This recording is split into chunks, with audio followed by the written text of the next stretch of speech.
Don't be scared.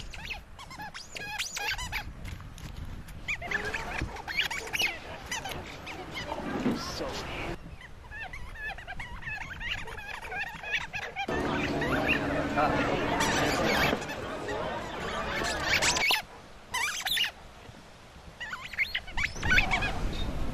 we can put it right here. Good, good.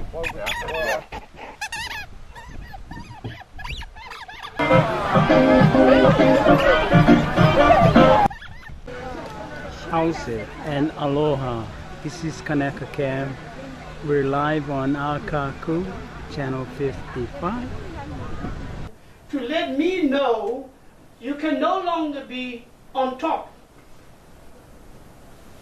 Equality means letting go of my power, letting go of my status, letting go of my privilege, letting go of my prejudice, letting go of my racism. Can anybody unlearn the racism that they were given in with their mother's milk?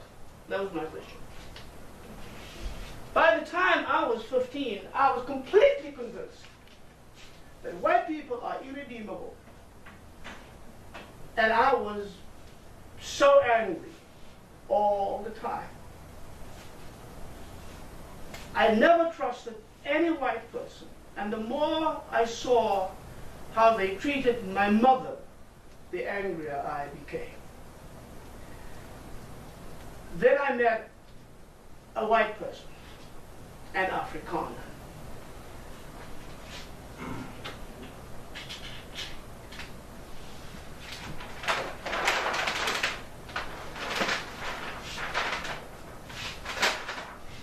Bayes O'Dear was his name.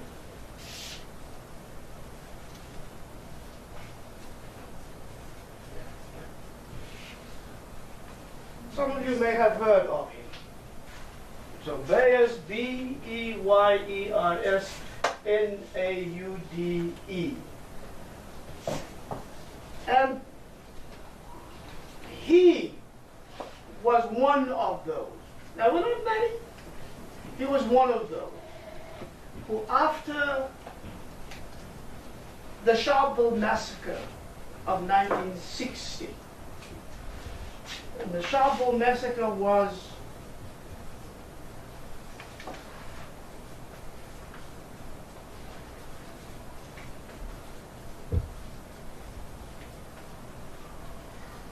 in 1960, about 20,000 black people marched on the police station in a place called Sharpeville, one of the black townships south of Johannesburg, to demand an end to the apartheid laws, and one law in particular called the pass law. Africans used to be given an ID, what we call a pass, because South Africa was divided into white South Africa and black South Africa.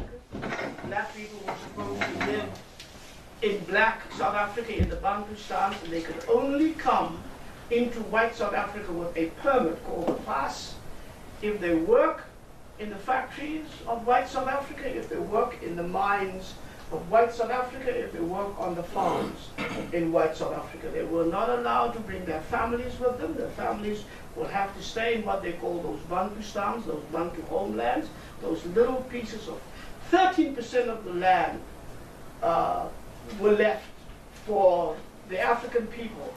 And 77% of the land were proclaimed white South Africa. If they catch you without that pass, you go to jail. If they catch your wife with you, your children with you, they go to jail. They get deported back into that piece of homeland where they're supposed to be. So the same kind of ID that the Palestinians must have now when they move around. And without that, and anyone, any policeman, young policeman, old policeman, can challenge you and do whatever they want if you don't have that pass in the country of your birth. And so they protested against the pass laws, and on that day it was a non-violent protest. It was only now after 1960 that the South African liberation movement decided to become also a military resistance movement. But before that time, between 1910 and 1960, they were all non-violent. And that movement came that they organized march. The police opened fire with live ammunition, killed 69 people, wounded over 180. And that massacre was what this man, as a moderate, like Bayers Nadir, come from an aristocratic Afrikaner family, very privileged, very powerful. He was the moderator of the White Dutch Reformed Church at the time. He had a great future ahead of him. When he saw this, he said, I can no longer be quiet about this. So, out of his comfortable position, he stepped out and challenged his own people. And because he did that, afflicted the comfortable, immediately he became one of the afflicted, of course, because they told him he's a traitor. They told him that he sold out his people. They told him that he's no longer a Christian. They called him a communist. They called him all of those names because he said apartheid was wrong. I cannot see this happen, and you're not doing this in my name. Well, of course, he ended up being stripped of his ordination, was kicked out of the White Dutch Reformed Church. He joined our Black Dutch Reformed Church, and he became a minister in our denomination. But he no longer would be seen as part of the Afrikaner people, as part of the Afrikaner church, or as part of the Afrikaner establishment. So when Dietrich Bonhoeffer turned on the Nazis, who had taken over the church as apartheid had taken over the Dutch Reformed churches, in reality, and when Dietrich Bonhoeffer turned against Hitler, and when Dietrich Bonhoeffer chose for those who were persecuted by the Nazis, I saw in him something of a reflection of what this man had done in our own situation. So that is how I read Dietrich Bonhoeffer. When he was still a young theologian, in 1928, he served a German-speaking congregation in Barcelona, and he preached and said that the calling of the German people is to love the German people above all else. I read that, I couldn't believe that he said that. 1928, he talked about the calling of the German people, he talked about how special they were, and he talked about the duty of every German to express that love, first of all, for the German people. Now that was 1928. Because that's how he grew up. That's what he believed. That's what his theologian professors told him where he studied. However, his change came with two major events in his life. He writes and he says, when I was just a theologian, before I was a Christian, when I was just a theologian, he knew everything about the Bible, he knew more than I ever did. He knew everything about theology, he knew everything about German philosophy, he knew how those things work. He wrote this beautiful, brilliant dissertation, but he was not a Christian, he says. I had no personal relationship with Jesus. I could talk about Jesus. I could teach the Bible as a book, an interesting book. I could teach theology, but I had no personal relationship with Jesus. Because he had no personal relationship with Jesus, he could not understand the message of the Bible. And because he could not understand the message of the Bible, he didn't know about things like justice and peace. He thought the way German society works was what God wanted. That's how he read the Bible. If you believe this is the way I grew up, if you see this is what gives me my power, this is what gives me my status, this is what gives me my privilege, this is what protects me, then this is what God wants. That's the way you will read the Bible. It takes a conversion to Jesus to understand that the biblical message is totally different. Will shake you out of your complacency, will show you your privilege privileges and how sinful they are will open your eyes to see the poor not as poverty. When Dietrich Bonhoeffer was just a German theologian from the aristocracy, he talked about poverty, but he saw poverty as a phenomenon. When he met Jesus, he saw the poor as God's children who challenged him in his position of wealth and power. That's what Jesus does. And so I write in a book that I wrote just a few years ago now, 2012, that for me now I absolutely believe to say Jesus is to say justice. And the more I say Jesus, the more I have to say justice. And the more I say justice, I think I have to say Jesus, because the struggle for justice is so hard, is so risky, is so difficult, that without Jesus I don't think I'll be able to do a single thing. I will say something today that I'll run away tomorrow when somebody challenges me. I'll do something today, but I'll turn my back on it tomorrow because they threaten my life. And that's how I found this out.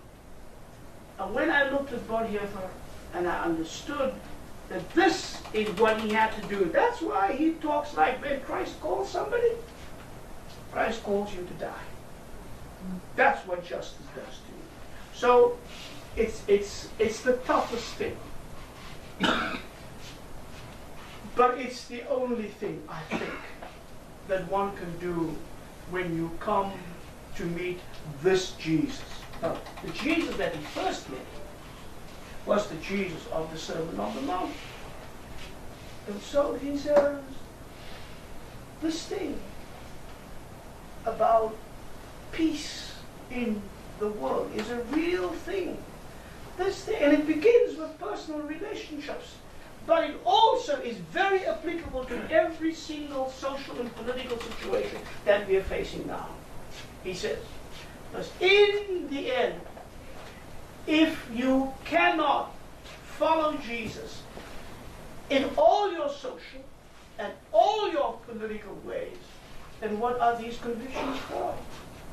Christ did not save us as individuals to stand as an individual just concerned about myself.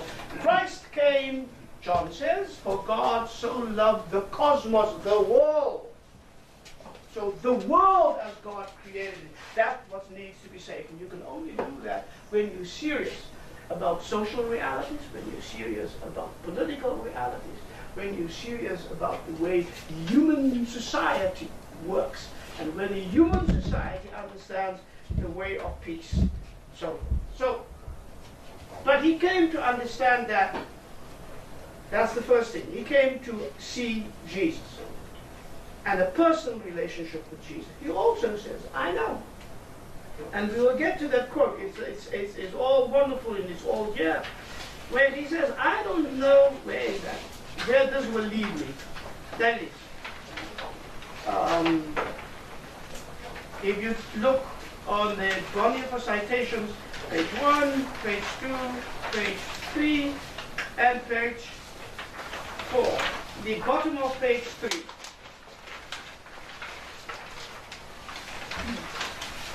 If I am one, he says, now see, he says, so if you encounter Jesus genuinely, and you follow Jesus, there will be a road that leads you somewhere, but it will never lead you somewhere comfortable. It will not lead you somewhere where you will feel always safe and protected. It will always lead you to a risky place. So if I am the one who says where God shall be, I determine God is only where my privilege is, because my privilege is so great it has to be ordained by God. Right? It has to be God's will. That I have this, why would God allow me to be born into this rich family, into this privileged society? Why would God let me be born with a skin that screams privilege that everybody ought to know? Well, that is the way life is. It is. If I am the one who says, where God shall be, so I will always find a God there who corresponds in some way to me and is pleasing to me. who belongs to my nature. That's the kind of God I will find. But if you follow Christ, though, if it is, however, God who speaks, where God chooses to be, then that will probably be a place which does not correspond at all to my nature, which is at all pleasing to me, but this place is the cross of Christ. And the one who will find him there must be with him under this cross, just as the Sermon on the Mount demands. So he began to understand meeting Jesus, loving Jesus, embracing Jesus, following Jesus. But then following Jesus on the way Jesus went. And where did Jesus go? And if you read the Bible, you'll find Jesus always with the poor, with the marginalized. Jesus built a community with men and women, and they were equal until the men decided that we're going to change this, and we can talk about that if you want. Because I've always believed with a wonderful professor in Holland that I met. He didn't teach me, but I was going to listen to him once, and he wrote a great book called The Fall of Christianity, meaning the fall into sinfulness of the Christian church. And he believed that the fall into sinfulness of the Christian church happened when the church became the church of the empire, the Roman Empire.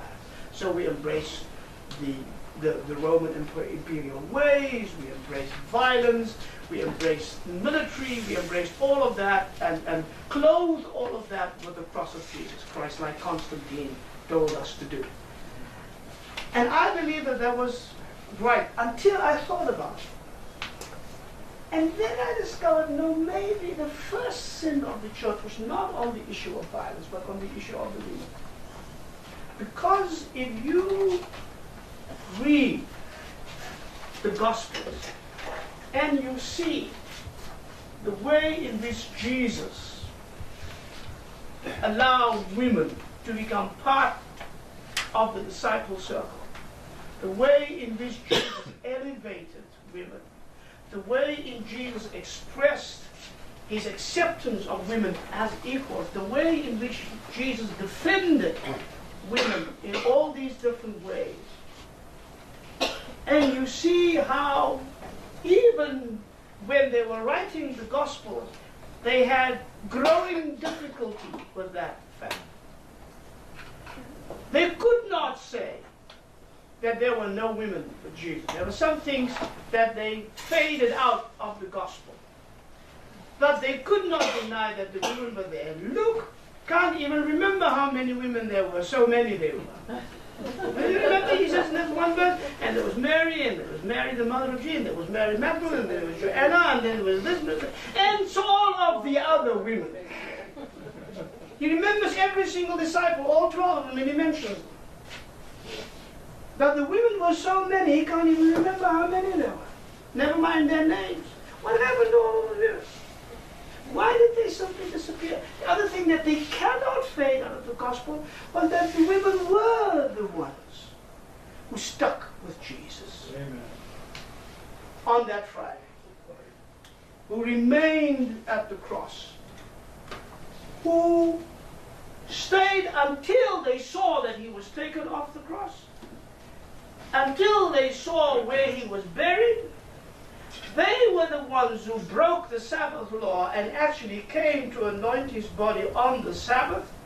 They were the ones who broke Roman law, so the laws of the state, that you do not consort with terrorists, because remember, Jesus was crucified. There was the death reserved by the Roman Empire for runaway slaves, for rebels, revolutionaries who were considered a threat to the Roman Empire's power.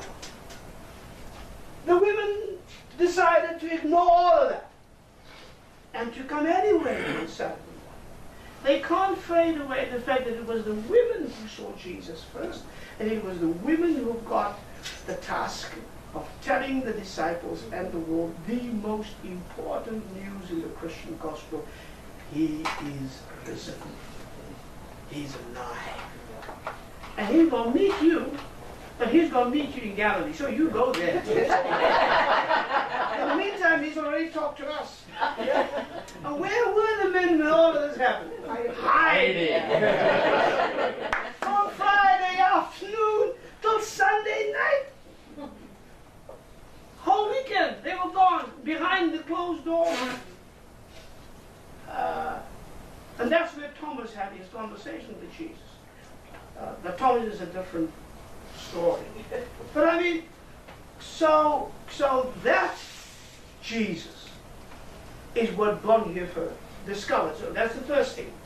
Then he left in 1930 and 1931 and came to Union Theological Seminary in New York, studied there for that academic year. And when you read books about Bonhoeffer, and Dr Alan will know, they always refer to the fact that he met his friend Jean Dazer from Paris, who helped him to understand the philosophy of pacifism, so that you live a non-violent life, that you don't participate in wars, that you don't make war that good. But then they also say, and he went to Harlem, to Abyssinian Baptist Church, where he listened to Adam Clayton Powell Sr. And every writer says he loved to go to Harlem, to the black church, because he loved the music and he loved the worship. What they don't tell you, and what we now know, is that Bonhoeffer's famous phrase of costly grace was something he heard from Adam Clayton Powell Sr. for the first time in a sermon. Adam Clayton Powell Sr. had a series of sermons talking about racism in America. Remember, this was the 1930s, the height of the lynching. Black people lived in fear. The discrimination was growing by the day. And Adam Clayton Powell said, the difficulty with white Christianity in America is that they do not want to recognize racism as a sin, and our participation in that racism as a sin, and that we want to be forgiven without asking for forgiveness. That they do not ever recognize the impact that that has both on whites and on blacks and on the Christian church, and how that hollows out our Christian witness. So he says we want God's grace, but we want cheap grace.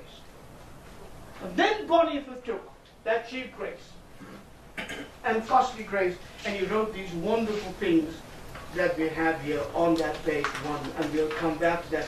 Cheap grace is the preaching of forgiveness without requiring repentance, baptism without church discipline, communion without confession, absolution without personal confession, in other words, without taking responsibility, without remorse. Cheap grace is grace without the cross, grace without Jesus Christ living and encounter. When he saw the oppression black people had to face, when he saw the racism firsthand, when he met in Harlem with the Harlem Renaissance writers of poetry like Langston Hughes and County Cullen and those people, and he saw in their poetry that raw pain of being black in America. And he went to church and he saw how easy that could have been one flowing river of hatred and animosity, and how yet in the church they turned that into something else, and they turned that into a Christian challenge and a Christian witness, saying to white people, we love you, but you've got to understand what this means and what this is doing to you. When Bonhoeffer saw that, that's when he changed. That's when the aristocrat became the follower of Jesus Christ, the radical person that he then went on to develop in Germany. When he saw what happened to black people in the United States, he then for the first time understood what Hitler was doing to the Jews. He recognized the language, he recognized the attitude, he recognized the way. He also recognized the responsibility of the church, because he said to the church in Germany, how in the world is it that you cannot see this, or that you see this and that you don't do anything about it, because he saw the white church in the United States seeing this and not doing anything about it. Well, remember, he was at Union Theological Seminary. Reinhold Niebuhr was there. And Reinhold Niebuhr is still considered one of the greatest theologians that this country has ever produced. And yet, Reinhold Niebuhr saw what was wrong with Reinhold Niebuhr, never crossed the line to say to the white church, this is what we need to do. He always said, you've got to be careful, you've got to understand there's a position. And Bonhoeffer said, that's not